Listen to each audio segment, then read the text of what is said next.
Hi everyone, welcome back to my channel. My name is Tanya and you have found the home of Tanya L. Jorgensen and our little handmade home. Today I've got a super quick tutorial for you to help get you going on your Christmas decorating if you haven't already. As you can see behind me, I have not. Long story, I'll explain it in another video. But today we're going to be making these cute little table toppers. It's made out of a jelly roll, it's quick, it's easy. I've got the full tutorial for you, and the best part is the instructions are free. So keep watching and you'll see how to make it.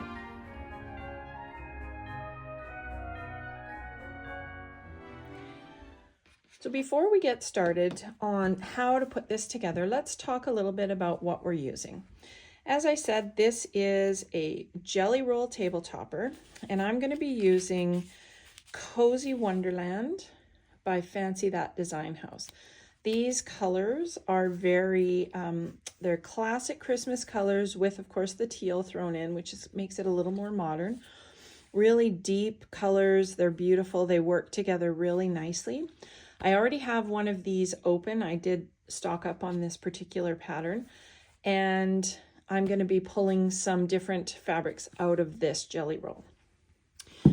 You're going to need a ruler. Now, you can buy actual, the 60-degree triangle shaped rulers.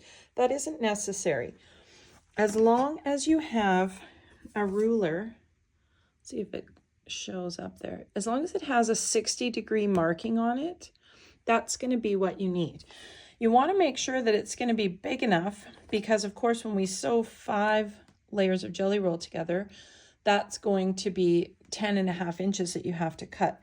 This particular square is 12 inches, so this would work for what I'm doing.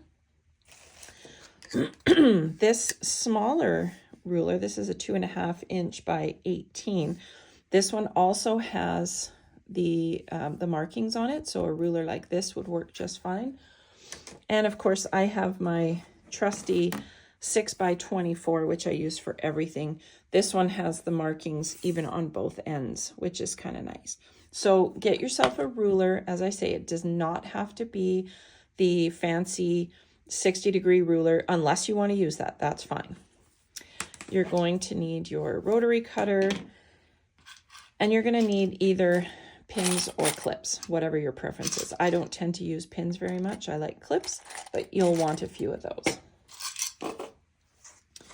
So we're going to start by getting those out of the way and bringing in the fabrics that I've chosen to use for this project. So let's take a quick look at the sample again. So as you can see, I've got 1, 2, 3, 4, 5 types of fabrics. They're very similar in color because my theme this year is red and white. But you can see that when you look at it from this point, you can see the opposites, right? You can see how they kind of come together. So if we are following that same pattern, we're going to have green, followed by a lighter color, followed by a white on white, another light color that has the green in it, and then the same green that I have on the bottom. So that when I cut these, I'm going to have one solid ring of green in the center, and I'm going to have the same green all the way around the edge. This middle is also going to be the same. When you use 5 pieces, the middle strip, of course, is always the same. These two are the only ones that will alternate like I have here. I have a red snowflake and red trees, red snowflake, red trees. So that is the pattern that we're going to follow. So what we want to do is start by, of course, pressing out our strips. There's no need to trim. As long as they are all the same size, then we're going to be fine. And jelly rolls, for the most part, are pretty close. So we're going to take these over to the ironing board. We're going to press them flat. And then we're going to stitch all 5 rows together. Once they're stitched, press them all in the same direction. It doesn't matter if you go that way or that way. I recommend not pressing them open. Press them in one direction, even if the dark is going behind the light. because then when we cut them and you go to put them together, they're going to nest really perfectly, and that just makes life easier. So I'm going to go ahead and press these and stitch them all together, and I'll bring it back to show you how we cut it. So as you can see, I have all of my strips sewn together now, and if you look on the back, I've pressed them all the same direction. As I said, that's going to make things a lot easier when it comes to nesting. So now we're going to cut. What you want to do is find your 60-degree marks on your ruler. Okay, so there are these bottom ones here. You're going to use these 60-degree lines across the bottom and the top of your fabric. So I'm right-handed, so I'm going to start on the right-hand side. I like to cut right to left.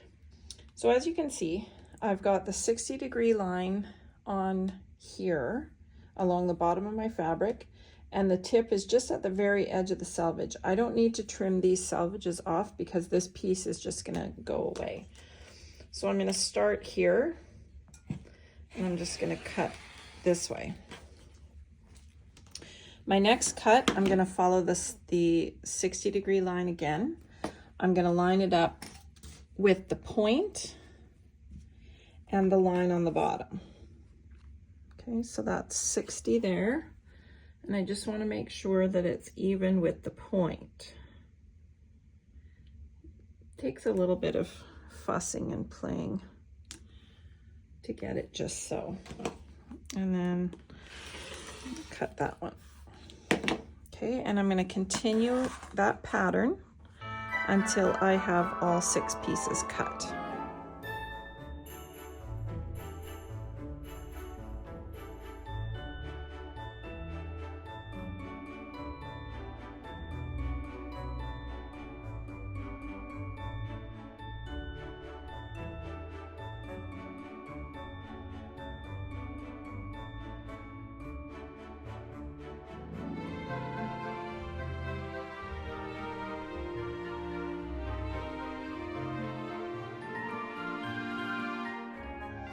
Okay, so we have all of our pieces cut now.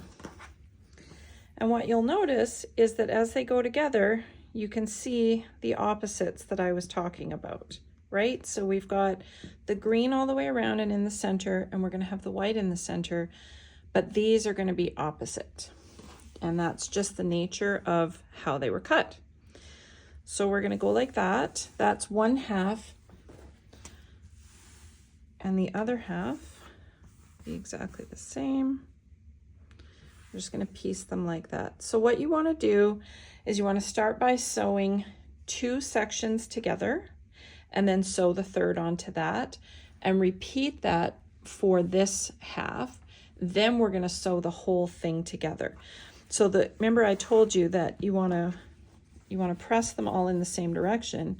If you see now, these are going to nest just perfectly. And what I like to do is put a clip at each intersection, I guess we would call them, at each seam where they're nested. And then even if the jelly rolls are slightly off, because we're clipping them right where the seams nest together, you're always going to get those nice crisp points. So start by, and it doesn't matter which half you start with or even which pieces you start with, the nature of how they're cut, they're always going to fall into the right place. So I'm going to sew these, I'm going to press it open, and I'm going to sew the third one on, and then I'm going to repeat that for this piece. So I'm going to do that, and I'll be back to show you how we put the rest of it together. So you can see that I have my 2 halves sewn together now, and just as we did before, I pressed everything in the same direction. So when I finished stitching, I just pressed it to my right, I guess because I'm right-handed, that's just easier for me. So this way too, when we go to put it together, again, our seams are going to nest quite nicely. So as you might have guessed, we're going to take this, we're going to flip it over, we're going to put our seams together, and we're going to stitch that so that when we open it up, we're going to have a completed table topper. So I'll be right back with that. There we go. just like that, we have a new table topper to either use for myself or give as a gift. I think this one is going to be a gift. I'm not going to say for who because they might be watching this video. The really nice thing about using a jelly roll for this type of thing is we only used 5 strips. And of course, the average jelly roll comes with 40 or 42 strips. So when you break that down, you could actually get 8 of these table toppers out of 1 jelly roll, which I think is pretty great, especially if you have a lot of people that you want to give handmade gifts to. It would be really easy to batch make this type of table topper. You could sew all of your strips together and then you could cut everything and then you could start sewing. I think in a day you probably could have all 8 of these put together. So to finish this, I'm not going to give you instructions on how to finish it. Really do it your own way. For this one, I used regular quilt batting in here because it's what I had on hand. For this one, I'm going to use a thinner fusible quilt batting. I had some fabric in my stash that actually coordinates really nice with this collection, and I'll probably use the same one for this one as well. I used it for the backing and the binding. I did some very simple quilting on this one, as you can see. I really just followed the stitch lines, but you could do whatever you wanted. You could do a nice stipple on this. You could do some freehand quilting. You could even quilt it by hand. But however you decide to finish it, you have a quick, easy, and gorgeous, in my opinion, table topper that is perfect for the holidays.